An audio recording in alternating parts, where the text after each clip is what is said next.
আমাদের মাঝে উপস্থিত আছেন অত্যন্ত সম্মানিত গুণী ব্যক্তি, বিক্রমপুরের কৃতি সন্তান এবং মুন্সিগঞ্জ জেলার সর্বোচ্চ সেরা করদাতা এবং ক্রীড়া পুরস্কারপ্রাপ্ত বেসবল ফেডারেশনের সভাপতি, বীর মুক্তিযোদ্ধা, অবসরপ্রাপ্ত sergeant commander of Mohammad Sulaiman.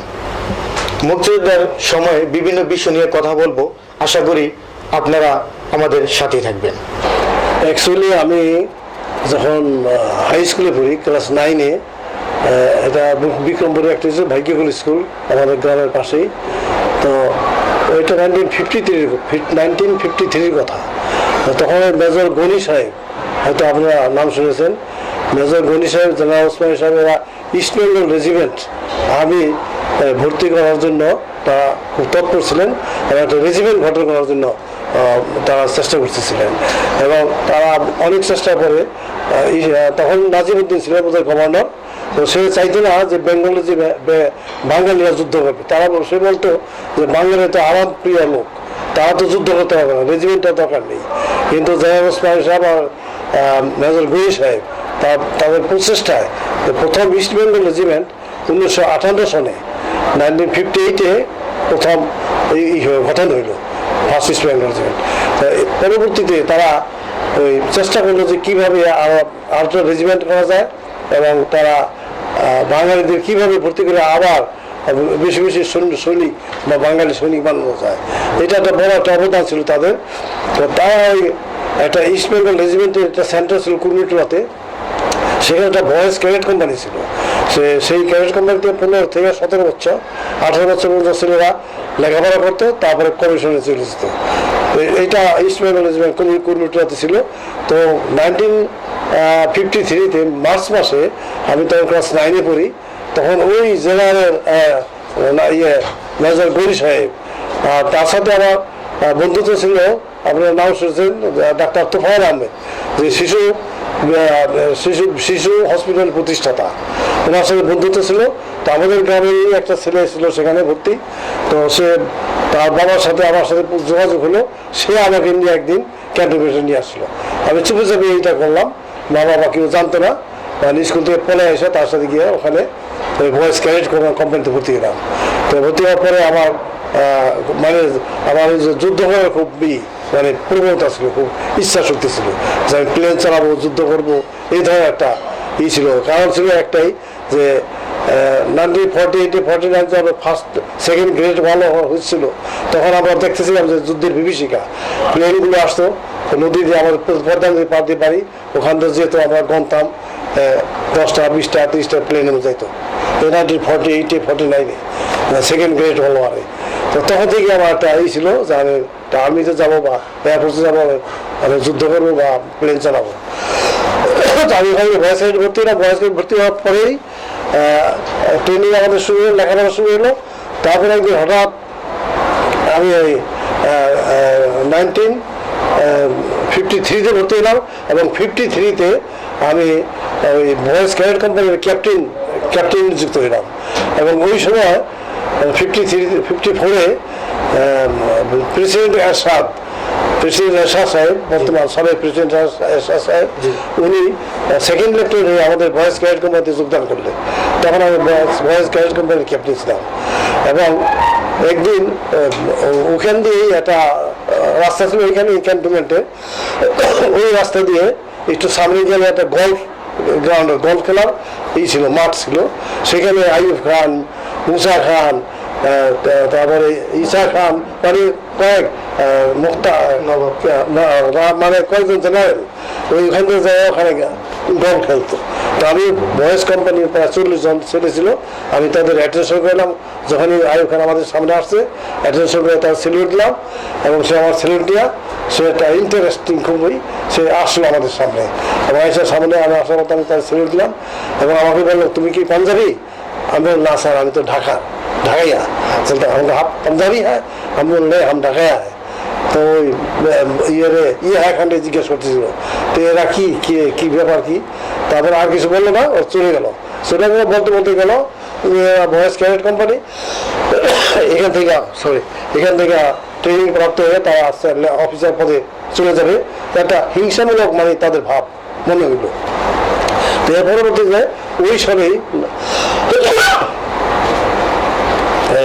54 general Osman সাহেব আমাদের ইস্ট বেঙ্গল রেজিমেন্টের কমান্ডিং অফিসার হয়ে আসলেন এই কুমিল্লাতে, আগে ছিল পাঞ্জাবি। তো উনি আসার পরে আমাদের অর্ডার দিল যে আমরা আমাদের east Bengal regiment centre Chittagong নতুন পাকিস্তান কি নাম একটা নতুন পাড়া চিটাগাং বাদুর বস্তানের পাশেই ওয়াইজের বস্তানের পাশে, সেখানে এটা ই করা হয়েছে, রেজিমেন্ট গঠন করা হয়েছে, মানে বিল্ডিং সব তৈরি করা হয়েছে, মানে ওই সেন্টার তৈরি করা হয়েছে। তো আমরা ওখানে ট্রান্সফার হয়েছি এবং জেনারেল ওসমান সাহেব সহ আমরা ওই ক্যান্টনমেন্টে চলে গেলাম। এখন সেই ক্যান্টনমেন্টটা এখন আছে বিরাট আকারে, পাহাড়ের চারিদিকে পাহাড়, খুব সুন্দর মনোরম পরিবেশ সেখানে আছে। তো এর পরবর্তীতে কিছুদিন পরে ডিসেম্বরে হয়েও আমরা মোটামুটি একটা চিন্তা করতেছিলাম যে আমরা এরপরে ট্রেনিং ওখানে করবো। এর মধ্যে হঠাৎ অর্ডার আসলো যে বয়েজ ক্যাডেট কোম্পানিকে ভেঙে দেওয়া হয়েছে। মানে এই যে আইয়ুব খান যে দেখলো যে এখানে যদি ট্রেনিং করা এরা অফিসার হয়ে যায় তাহলে বড় বড় অফিসার, মেজর হবে, কর্নেল হবে, জেনারেল হবে, একটা হুমকি সব হইতে পারে আমাদের জন্য, পাঞ্জাবিদের জন্য। এই জন্য তারা কি করলো, বয়েজ ক্যাডেট কোম্পানিকে ডিসমিস করে দিল। তারপর আমাদের করলো কি সিপাহি ব্যাংকে ট্রেনিং দিয়ে তারপর সিপাহি ব্যাংকে আমাদের ভর্তি করে দিল। তো তখন আমি সিপাহি হয়ে গেলাম 2 বছর ট্রেনিং করার পরে, 2 বছর ট্রেনিং করে সিপাহি হয়ে গেলাম। আমরা ট্রান্সফার হয়ে গেলাম কুমিল্লাতে এবং সেখান থেকে 57-এ আমরা চলে গেলাম পেশোয়ারে। 3 বছর পরে আবার চলে আসলাম যশোরে। তো এই সময়কার মধ্যে আমি আবার খেলাধুলা করতাম, সুইমিং করতাম। তো এই সুইমিং করার হিসেবে আমি ন্যাশনাল গেম করলাম। তো ওখানে আমি অনেক গোল্ড মেডেল পাইলাম। তখন আমাকে ন্যাশনাল টিম থেকে আমাকে RCD একটা গেম আছে, মানে ইরান, টার্কি, পাকিস্তান। RCD একটা গেম হলো তেহরানে, ইরানের রাজধানী তেহরানে। পাকিস্তান টিমের থেকে আমাকে সিলেকশন করলে আমি গেলাম এবং আমি 2টা স্বর্ণ পদক এবং 2টা রৌপ্য পদক সেখানে পাইলাম। তারপরে আমরা এই কয়েক বছর এইভাবেই গেল, ওই খেলাধুলা দিয়ে গেল। আমি আর ওই মানে কমিশনের দিকে আর চিন্তা করি নাই। মেট্রিক পাস করেছিলাম, আর্মির লেখাপড়াগুলো শিখছিলাম, ফার্স্ট ক্লাস সেগুলো করছিলাম, কিন্তু খেলাধুলার থাকিয়া আমি আর ওই দিকে আর করি নাই। তারপর আমরা চলে আসলাম জয়দেবপুরে। তারপরে যে কথা বললেন এখন যে কে উন্নতি করতেছে, তার কারণ এটা আমার নিজেরই একটা ছিল, উদ্যোগ ছিল। সেটি হলো একটা বড় ঘটনা। সেটা যেমন ধরেন আমি 17 বছর চাকরি করেছি সেখানে। জয়দেবপুরে আসার পরে 70 সনে আমি চাকরি ছেড়ে চলে আসছি। এই জন্য যে আমাদের প্রমোশন দিত না এবং আমাদের সাথে সবসময় তাদের সাথে ঝগড়া হইতো, আমাদের গালি দিত, জঘন্য কথা গালি দিত, ভাত খানিওয়ালা বলতো, মানে আমাদের মানুষ বলেই মনে করতো না তারা, মানে জঘন্য এই ভাষায় তারা আমাদের সাথে ব্যবহার করতো। তখনই একটা ভিতরে একটা খুব কষ্ট লাগতো আমাদের। এবং ওই যে কষ্টটা মানে ওই যে মানে আমাদের যে এইভাবে তারা কষ্ট দিত বা এইভাবে আমাদের অত্যাচার করতো বা আমাদের জুলুম করতো বা আমাদের উপর যে প্রমোশন দিত না, কে আমাদের ঘৃণা করতো, ওই জিনিসগুলি আমাকে ওই আঘাত করছে যে না, তুমি এদের প্রতিশোধ নাও, সবসময় এদের প্রতিশোধ নাও। আমি এই যে চাকরি ছেড়ে আসছি 70-তে, চাকরি ছেড়ে এসে আমি ভাইয়ের সাথে ব্যবসা করতে শুরু করলাম। তো 71 এই গন্ডগোল শুরু হলো। তারপরে নারায়ণগঞ্জে ছিলাম। তো আমি এখানে নারায়ণগঞ্জ প্রথম থেকেই নারায়ণগঞ্জে আমাদের তখন মেয়র ছিল আলী আহমদ চুনকা, ওনার নেতৃত্বে আমরা ওখানে আমি ট্রেনিং দিলাম। আমাকে বললো, ভাই তুমি তো আর্মির লোক, তুমি এখানে মুক্তিযোদ্ধাদের ট্রেনিং দাও। তারপরে 400 মুক্তিযোদ্ধা ওখানে ট্রেনিং দিলাম। উনি বললেন যে আমাদের এখানে প্রেসিডেন্ট আসবেন, বঙ্গবন্ধু প্রেসিডেন্ট হবেন, উনি আসবেন, ওনাকে আমরা সেলিউট দেবো, আপনি ট্রেনিং দেন। তা আমি ট্রেনিং দেওয়া হলাম। তো কিছুদিন পরে হঠাৎ একদিন ওই জিঞ্জিরায় এটা কি ফতুল্লা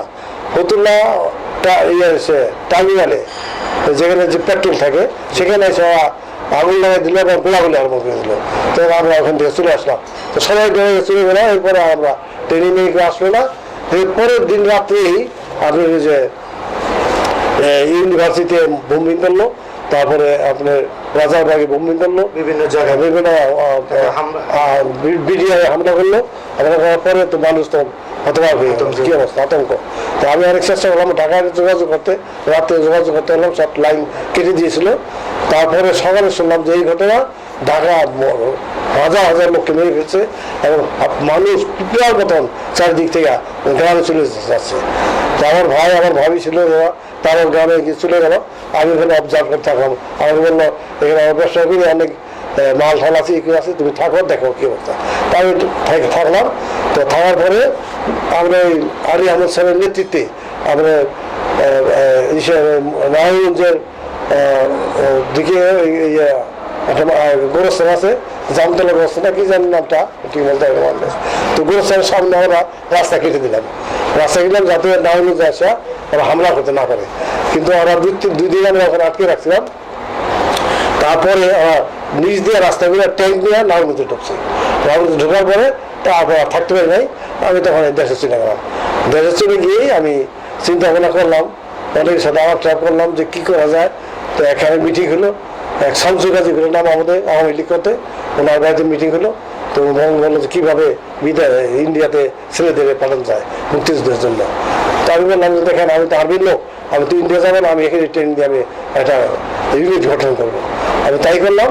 তো আমার সাথে হঠাৎ একটা ছেলের সাথে দেখা গেলো, সেই ছেলেটার নাম হলো মোহাম্মদ হোসেন। উনি, আমি যখন জয়দেবপুর ছিলাম, তো উনি একটা চাইনিজ রাইফেল কীভাবে জানি জয়দেবপুর থেকে নিয়ে এসেছিল। আর ন্যাশনাল প্লেয়ার হারুন আহমদ চৌধুরী আর দুই ভাই, আপন চাষতে ভাই। তো এদের সাথে দেখা গেলো। তো এরা বললো যে আমাদের কাছে একটা চাইনিজ রাইফেল আছে, আপনি যদি আমাদের সাথে আমাদের যদি আপনার সাথে যোগ দেন, তাহলে আমরা আপনার সাথে থাকবো, আপনার নেতৃত্বে আমরা যুদ্ধ করবো। তা এই সময় এর মধ্যে আমি 700-800 জন অলরেডি রেডি করে ফেলছি এবং প্রায় 10টা বন্দুক জোগাড় করছি। আমাদের নিজের একটা বন্ধু ছিল, তো নিয়ে আমি একটা পিস্তলও ছিল। তো আমি ওইটা নিয়ে আমাদের মোটামুটি টিম করলাম 10-15 জন। তারপর আস্তে আস্তে লোক আস্তে আস্তে থাকলো। তারপর আমি যত আশেপাশে যত বন্দুক আছিল সবাই আমাকে দিয়ে গেল, 20টা বন্দুক হয়ে গেল। তারপরে আমি যে থানা লুট হলো, ওখানে 2টা রাইফেল পাইলাম। তো ওই 2টা রাইফেল চাইনিজ রাইফেল 3টা রাইফেল হয়ে গেল। তো আমি করলাম কি, চুপে চুপে, তখন কি মুক্তিযুদ্ধ আরম্ভ হয় নাই, তো চুপে চুপে হোজাই বা শ্রীনগর থানা মাঝখানে একটা খাল, যাতায়াতের রাস্তায় একটা খাল, বর্ষাকাল চারিদিকে পানি, ওই খাল দিয়ে তারা যাতায়াত করে। তো আমি চুপে চুপে করলাম কি, আমার সাথে আরো 2টা ছেলে ছিল, আর্মির ছেলে, একটা আকরম গোয়েরাম আর্টিলারি আর ইসমাইল ম্যানেজমেন্টের এক রফ, ওই 2টা ছিল, ওই 2টা ছিল পেয়ে গেলাম। কারণ আর্মি ছাড়া তো এগুলি করা অসম্ভব।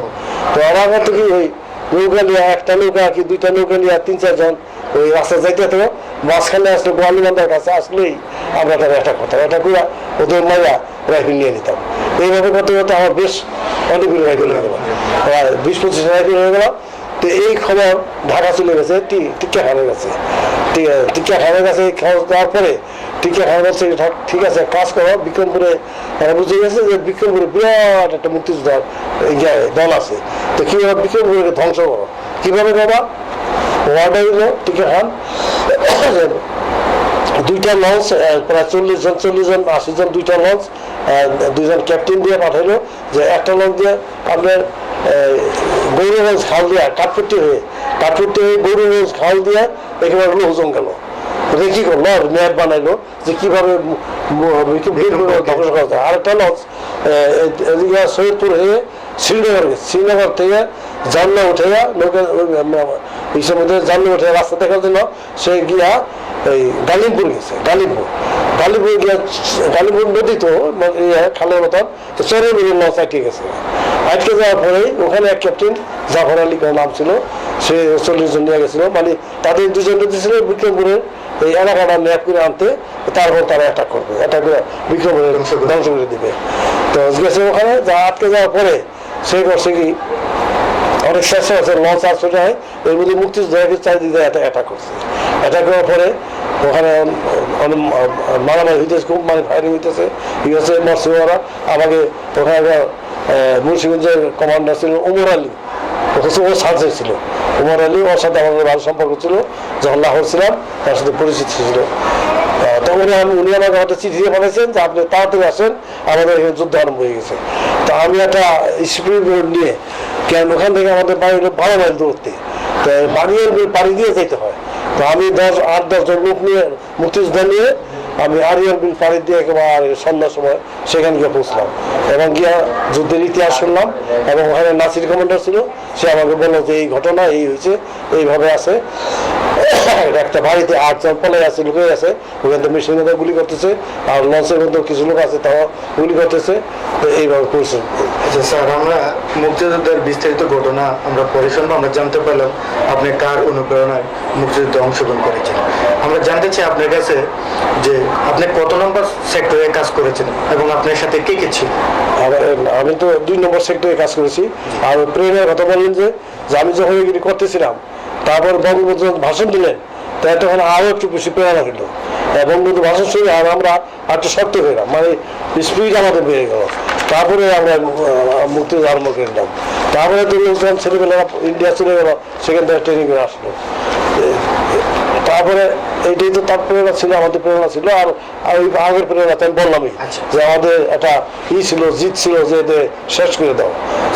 আমরা আপনি 2 নম্বর সেক্টরে কাজ করেছেন। হ্যাঁ, আপনার সবচেয়ে স্মরণীয় একটি অপারেশনের বর্ণনা যদি দিবেন স্যার, আপনার স্মরণীয় যেটা আপনার হয়তো সবচেয়ে গুরুত্বপূর্ণ এবং কি সবচেয়ে ক্রিটিক্যাল ছিল, যে আপনি হয়তো বিভিন্ন বিপদে পড়েছেন ওই অপারেশনে গিয়ে।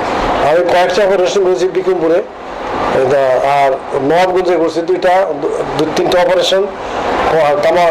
নবাবগঞ্জ, কুমারগঞ্জে একটা অপারেশন হয়েছে, সেখানে একটা অপারেশন হচ্ছে। তারপর কালিমপুরে একটা অপারেশন, গালিমপুরে 2টা অপারেশন হয়েছে।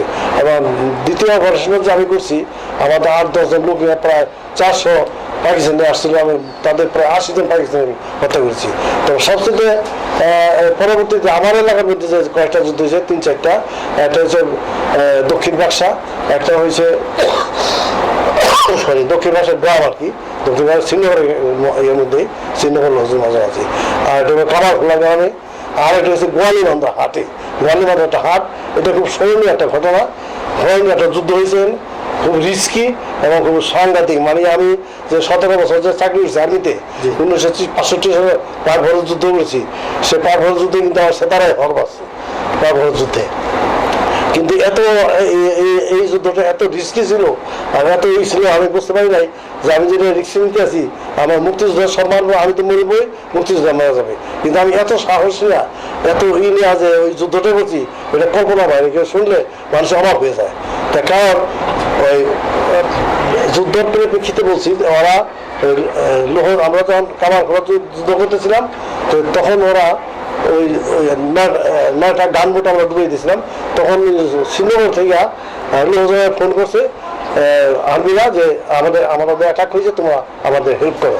তারা হচ্ছে 2টা স্পিড বোট নেওয়া, লঞ্চ নেওয়া, 2টা লঞ্চ নেওয়া, প্রায় 60 জন মুক্ত আর্মি, পাকিস্তান আর্মি 60 জন আসা, তারও হেল্প করার জন্য আসছে।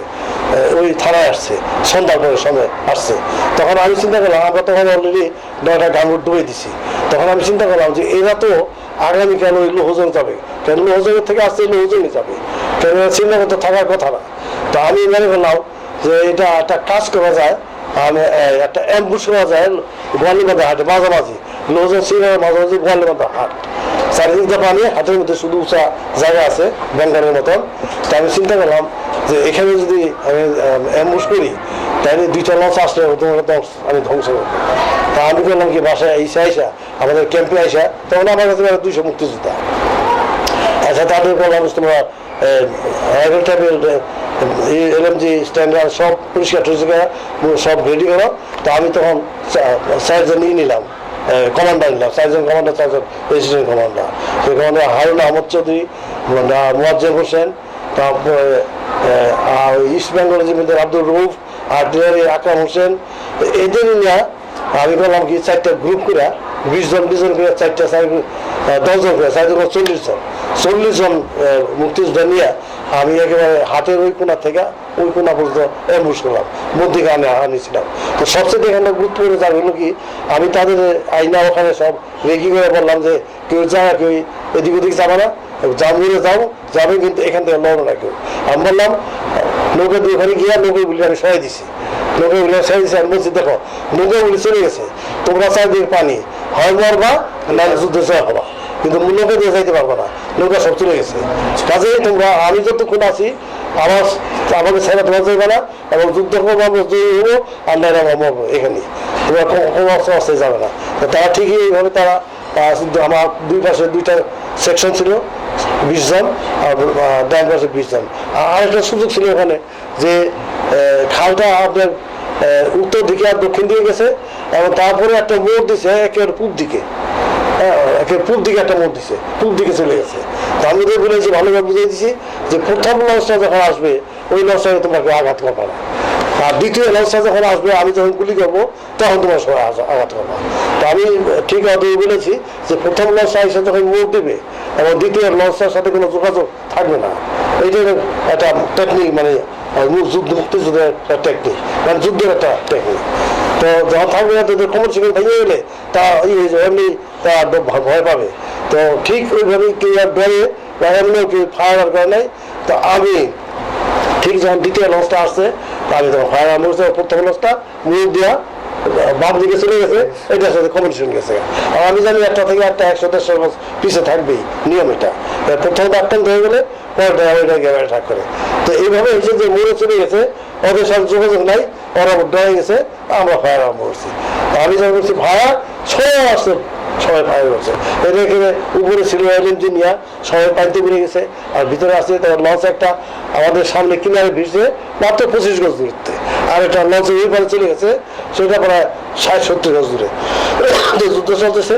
তো এই যুদ্ধে আমার সাথে ওই জনগণের আতিকুল্লাহ খান মাসুদ এবং তার ভাই জিল্লুর রহমান, এই দুইজন আমার সাথে যোগ দিচ্ছে প্রথম পর্যায়ে। দুইজন আমার সাথে যোগ দিচ্ছে, তারাও আমার সাথে অত্যন্ত সাহসিকতার সাথে যুদ্ধ করছে, তাদেরকে আমি অনেক ধন্যবাদ জানাই। তারপরে প্রথম লঞ্চটা সন্ধ্যার পরে এটা মানে ডুবিয়ে দিয়েছি। তার আগে হয়েছে কি যে বেলা 2টার সময় প্লেন আসতেছিল, প্লেন এসে বন্দি করবে কোথায় জায়গা পাবে, সব তো পানি। আর ওদিকে আমার এক বন্ধু ছিল, সে আবু নাসের করে নাম, আবু নাসের চেয়ারম্যান ছিল আবু নাসের। উনি দেখছে যে আমি তো এখানে আমার সাংঘাতিক বিপদ, দুইটা লঞ্চ সাথে যুদ্ধ হইতেছে। তো উনি গিয়ে হুজুর মুক্তিযোদ্ধার খবর দিচ্ছে যে এই ব্যাপার তোমাদের সময় আমার তো এরকম যুদ্ধ করতেছে, তোমরা তাড়াতাড়ি আসো। আমাদের 6টা বাজে যুদ্ধ আরম্ভ হয়ে গেছে। তো তারা ওইখান থেকে আইতে আইতে প্রায় 1টা বেজে গেছে। 1টা বাজে আইসা তারা গ্রামের ভিতরে থেকে একটা বাড়িতে, একটা সারা বাড়িতে থেকে এলজি ফায়ার করতেছে বা অন্যান্য ফায়ার। তো এই ফায়ার যে করতেছে এবং সমস্ত ফায়ার আমাদের উপর আসতেছে, কারণ তারা ফায়ার করতেছে 800 গজ 1000 গজ দূরের থেকে, আর আমরা যুদ্ধ করতেছি মাত্র 25 গজ থেকে, 25 গজ আর 60-70 গজের মধ্যে। তো সবগুলি আমাদের উপরে পড়তেছে। তো আমরা ভয় পেয়ে গেলাম যে ব্যাপার কি, তাই আর্মিরা ওদিক থেকে আবার আমাদের আশা করতেছে নাকি। তো আমি বললাম কি আস্তে আস্তে টেস্ট পাইতেছিলাম না যে কি হইতেছে, আমি যে প্লেনে বন্দি করতে পারতেছে না, মুখ খালি ঘুরতেছে। তাই তো বললাম ছেলেন এগুলো তো মনে তো আমার সব দোষ হবে, যাই হবে। তো আমি এটা পরিবর্তন করলাম, চেঞ্জ করলাম। কি করলাম, এদের পিছিয়ে নিয়ে আসলাম। পিছিয়ে নিয়ে এসে আমি খুঁজলাম যে কী ব্যাপার, ঘটনা কি। তখন জানলাম যে Iqbal Ahmed MP, x MP এখন, উনি গ্রুপ নিয়ে আমার কথা শুনেই উনি ওনার দল নিয়ে আইসে ওখানে পজিশন নিয়ে ফায়ার আরম্ভ করছে, আমাদের সাপোর্ট দিয়েছে। কিন্তু মাত্র জানে যে আমরা এত কাছে আছি। তো ফায়ার যে তা আমি ওখানে কি অনেক বললাম কি যে ভাই তোমরা ফায়ার করো না, আমরা কিন্তু পজিশনে আছি ওখানে হাটের মধ্যে একদম 25 গজ দূরত্বের মধ্যে, তোমরা এখানে আইসো না, তোমরা আমাদের ফায়ার করো না। তাদের ফায়ার স্টপ করে দিছি। তারপর আইসা আবার অনেক কষ্ট করে হাটের পজিশন নিয়ে ওই একটা লঞ্চ পিছনে যে লঞ্চটা ছিল ওইটারে থেকে আর্মসার নিয়ে একজন লোক ছিল, ওকে মেরে ফেলেছি। এবং ওই ভিতর থেকে গ্রেনেড মারা, আতিকুল খান মাসুদ গ্রেনেড মারছে, জিল্লুর রহমান গ্রেনেড মারছে, আমিও সেই বেড়া ওইটা একেবারে ধ্বংস হয়ে গেছে। ভিতরে শুধু একজন লোক ছিল, সে বাড়ি আসছে, তার মাথা মাথা ফেটে গেছে। তারপরে একজন পাঠান ছিল, হাত উড়ে গেছে। তোমাদের যে রোজা ছিল, রোজা দিন ছিল তারা, তোমাদের যে হাম রোজা হয়, আমাকে পানি পিলাও। তো পানি খাওয়ার পরে পরে আমরা মেরে ফেলেছি। যাই হোক, তো এটার পরে ওই লঞ্চটা থেকে আউটসাপ নিয়ে ওই লঞ্চটা ডুবে দিছি। তারপর চলে গেছি পিছনে গিয়া। তারপর আবার আমি তাদের ওই ইকবাল হোসেন যে এমপি ছিলেন ওনার ওখানে গেছি। ওখানে গিয়ে বললাম কি যে লঞ্চের যে আরেকটা লঞ্চ আছে যেটা ওই পারে ভর্তি হয়েছে, ওইটার থেকে তো লঞ্চের থেকে নামিয়া ইরি খেতে ড্রেনে ওরা 15-16 জন হয়ে গেছে, পজিশন নিয়ে ফায়ার করতেছে। তা আমি বললাম কাজ করো, তোমার কাছে তো এলিম দিয়েছে, আমার কাছে তো এলিম ছিল না।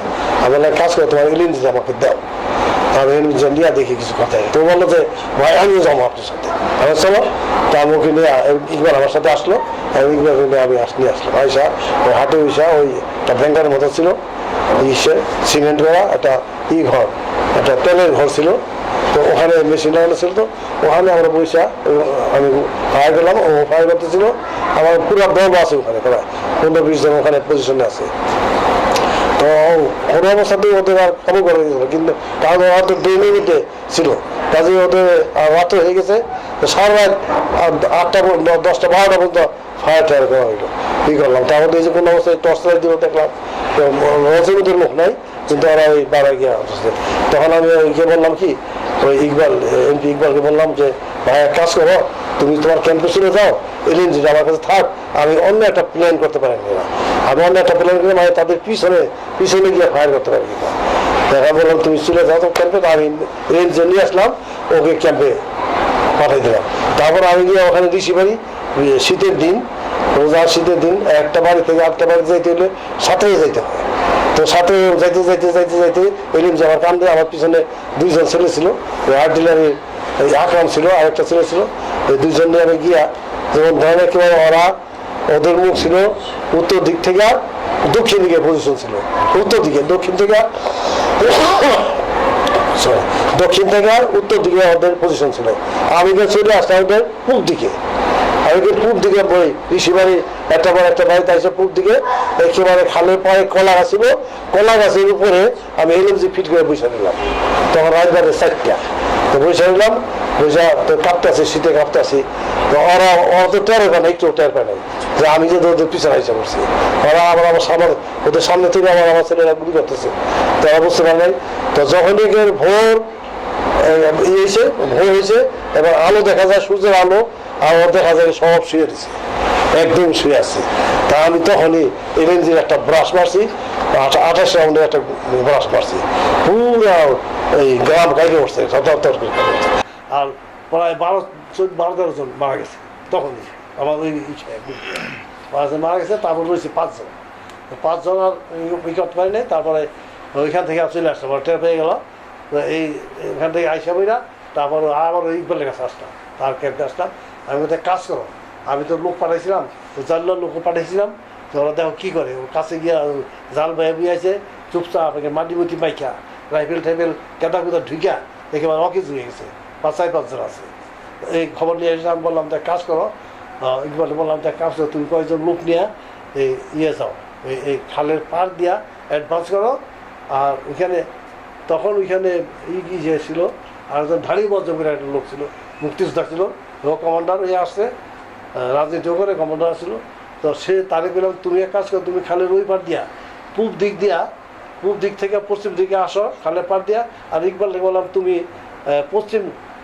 পশ্চিম দিক থেকে পূব দিকে যাও, এবং মাঝামাঝি গেলে আমি তখন এলএমজি নিয়ে নিলাম।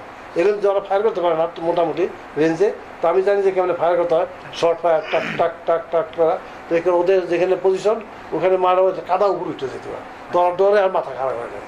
তো এরা দুই পার্টি আগাইতেছিল আর এরকম করতেছিল। তো ডালি মসজিদ দল অনেক পিছিয়ে পড়ে গেছিলো, পিছিয়ে ছিল, ইকবালের জন্য আগে চলে গেছে, কাছে গেছে মতো আমি ফায়ার বন্ধ করেছি, আর গেছে জয় বাংলা। আরও ওরা 5 জন দাঁড়িয়ে গেছে 5 জন হাতে স্যারেন্ডার করছে। তারপর তাদের ধরা হইলো, ধরে আস্তে সব নিয়ে নিলাম। তারপরে ওই ইকবাল বললো যে ভাই আমাকে দিয়ে দেন, এদের আমি গ্রামে দেখাইয়া নদীর মধ্যে নিয়ে বেড়ে ফেলাম। তো দিয়ে দিলাম, ইকবাল নিয়ে গেল, ওদের নিয়ে তারপরে নদীর মধ্যে দেখাই নিয়ে গেছে। স্যার আপনার কাছে আমরা জানতে চাব, বর্তমানে যে কিছু ভুয়া মুক্তিযোদ্ধার কারণে সরকার যে নতুন করে আবার যে মুক্তিযোদ্ধাদের যাচাই বাছাই প্রত্যেক উপজেলায় কমিটি করা হয়েছে, ওই যাচাই বাছাই মুক্তিযোদ্ধাদের সুষ্ঠুভাবে হচ্ছে কিনা বা আপনার মতামত কি? দেখো, ভালো প্রশ্ন করছেন। এটা মুক্তিযোদ্ধারা বিভক্তি আছে, বিভিন্ন সময়ে মুক্তিযোদ্ধাদের যে অপমান করা হয়েছে, সব ইয়ার থেকে মুক্তিযোদ্ধা মন্ত্রণালয় থেকে মুক্তিযোদ্ধাদের যাচাই বাছাইয়ের সময় মুক্তিযোদ্ধাদের মোটামুটি আমি বলবো যে মুক্তিযোদ্ধাদের নিয়ে একটা খেলা চলছে। আমরা এরকম একজন মন্ত্রী চাই নাই যে সে মুক্তিযোদ্ধাকে ছাড়া অন্য কোনো কাজ করে, কিন্তু সে মন্ত্রী হয়ে এই মুক্তিযোদ্ধাদের জন্য কোনো কিছুই করে না।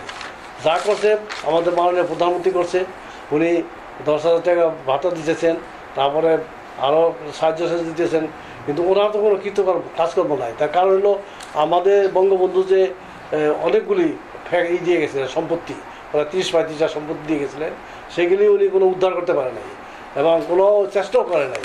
কাজে আমার হাতে এরকম মন্ত্রী একদম চাই নাই যে যে কিছু কাজ করতে পারবে না মুক্তিযুদ্ধের জন্য, তার জন্য এর মন্ত্রী আমরা চাই নাই।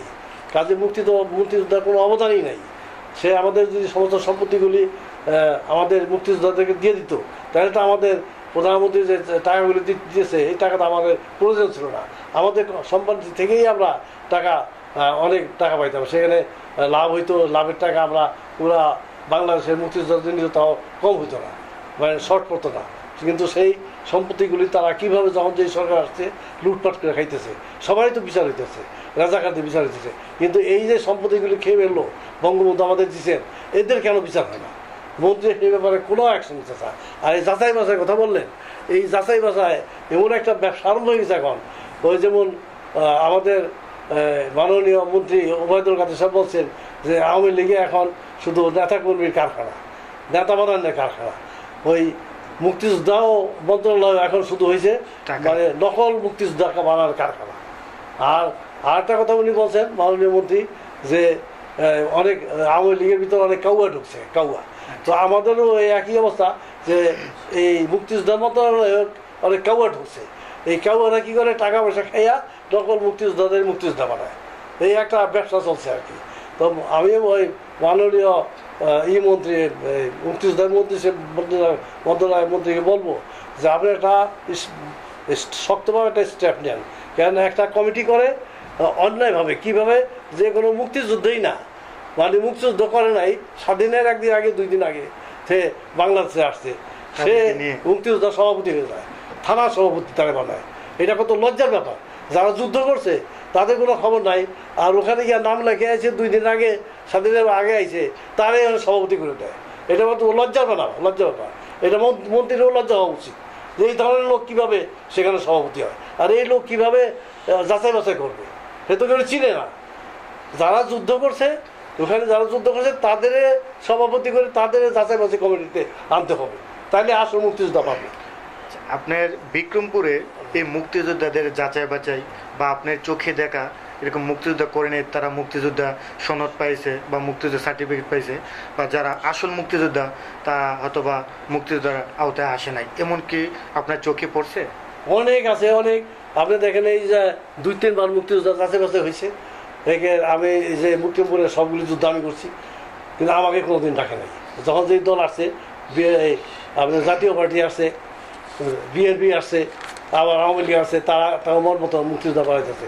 আর এইবার যে হয়েছে, এইবার আমাকে জানে কীভাবে যাচাই বাছাই কমিটির সভাপতি করছে লোহজনে। তো যখনই যাচাই বাছাই কমিটির সভাপতি করছে লোহজন, তখনই যারা এর আগে যে নকল মুক্তিযুদ্ধ বাড়াইছে এবং এখন যে আবার বানাবার জন্য চেষ্টা করতেছে, অনেক টাকা পয়সা নিছে, তাদের মাথায় বাড়ি পড়ে গেছে। তারা কীভাবে আমাকে সরাব ওখান থেকে, তারা পাগল হয়ে গেছে। মন্ত্রণালয়ে দৌড়াদৌড়ি এদিক ওদিক ওদিক, তা পারে না। মন্ত্রী মহোদয় কেন আবার তাদের আমার নাম কেটে ওই লোকটারে আবার দিচ্ছে? তো এইটা একটা সন্দেহের ব্যাপার যে মন্ত্রী তো এই কাজ করতে পারে না। যেখানে একটা কমিটি করে দিয়েছে মন্ত্রী, সেখানে আবার 4-5 দিন পরে আরেকজনকে কীভাবে সভাপতি করে, তাইলে তো একটা কম্পেয়ার করো। আমি মন্ত্রী মহোদয়ের সাথে দেখা করছি এবং আমি মন্ত্রী মহোদয়ের বিচার চাইছি যে যাকে আপনি বানাইছেন সে কোথায় যুদ্ধ করছে, আমি কোথায় যুদ্ধ করছি, আসেন ডাকেন তাকে, দেখান কেন সে হইল। কেউ মন্ত্রী মহোদয় কিছুই করে না।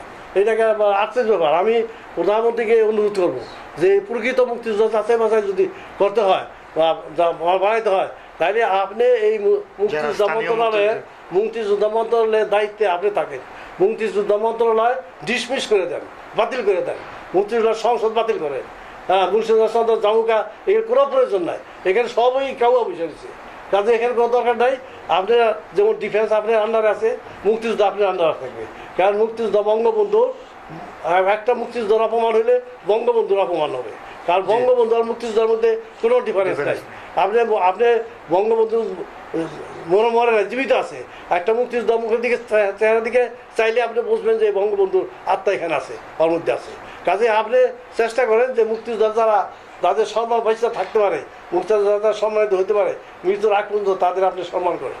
এইটার একটাই রাস্তা আছে যে মুক্তিযোদ্ধা মন্ত্রণালয়ের দায়িত্ব আপনি নিয়ে নেন, এবং আপনি যখন ডাকবেন দেখবেন যে আপনার পাশে সবাই আপনার পিছন থেকে চলে গেল, দেখবেন যে মুক্তিযোদ্ধারা আপনার প্রোটেকশন